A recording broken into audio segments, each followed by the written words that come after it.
Welcome to The Explainer. All right, today we're tackling a deeply complex and frankly sensitive topic. We're going to use our source text to try and understand how the Bible, a book that's foundational for billions of people, has also been connected with anti-Semitism. So let's just dive right in with the big, challenging question that our source material puts front and center.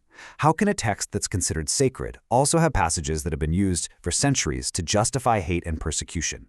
It's a tough one for sure, and our source text gives us a way to start exploring it. Okay, first things first, we need to be really clear about the words we're using. You might think anti-Semitism is some ancient form of hatred, but the word itself, actually, it's pretty modern. According to our source, it was only coined back in the late 19th century by a guy named Wilhelm Marr.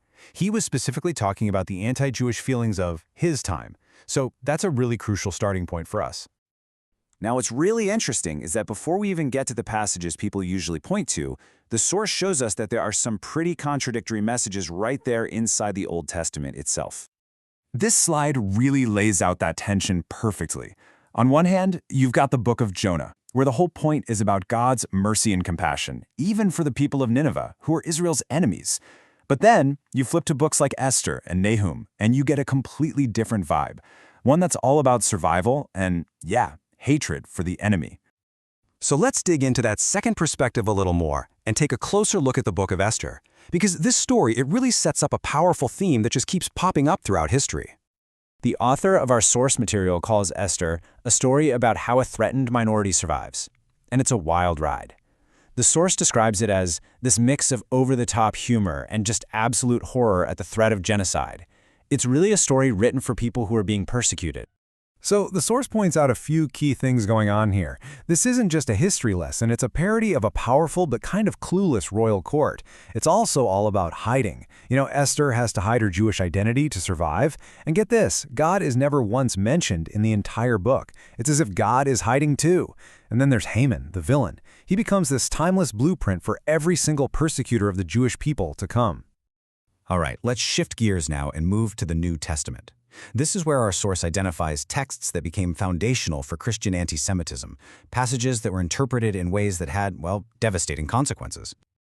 According to the source, one of the earliest and most direct accusations actually shows up in a letter from the Apostle Paul, written to his small, new Christian community.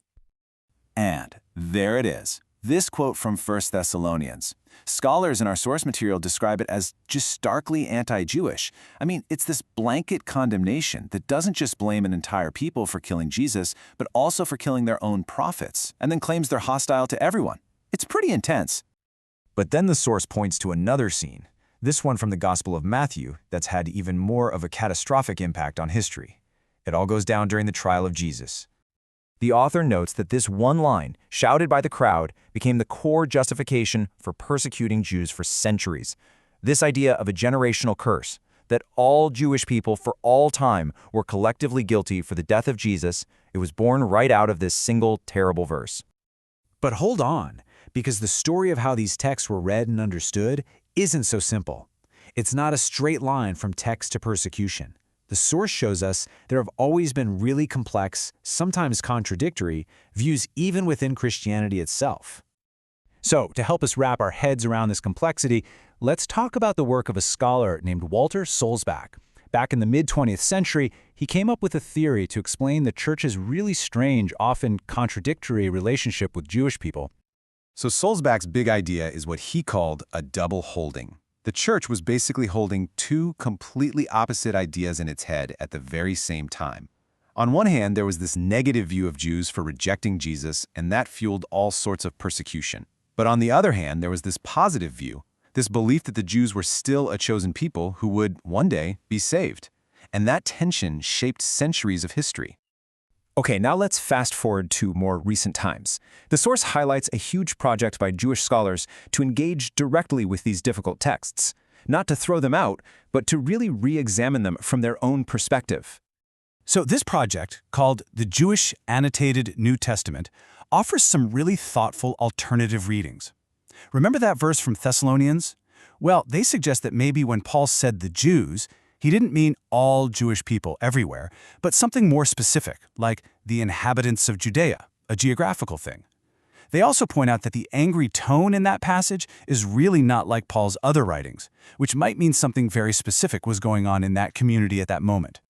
So let's wrap this up by looking at how these ancient words and these characters have left behind a long, powerful, and often very painful legacy that we still feel today. Our source really emphasizes that the character Haman from the book of Esther, he didn't just stay in the past. He became this timeless symbol of the enemy, an archetype that's been brought up again and again throughout history to represent anyone who tries to destroy the Jewish people. And that brings us right back to that devastating line from the Gospel of Matthew. The author says that this cry for collective guilt became a fateful expression from the very beginning of the church's relationship with Jews.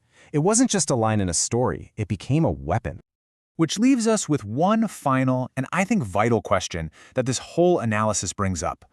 What's our responsibility when we come across these challenging, historically weaponized passages in our most foundational texts? Well, as our source shows, understanding their context and the long history of how they've been interpreted, that's the essential first step.